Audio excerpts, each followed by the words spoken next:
Ayan na guys, paggabi na ngayon. Ayan ang itsura ngayon ng Monte Maria. Ang linaw.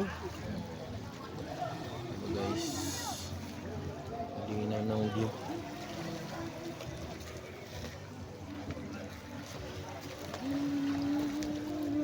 Maglinis kami ngayon. Para uwi na. Ayan.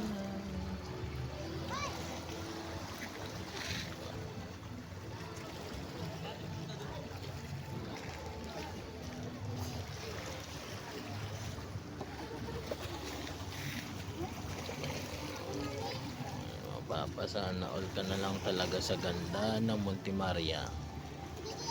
Guys. Di ba?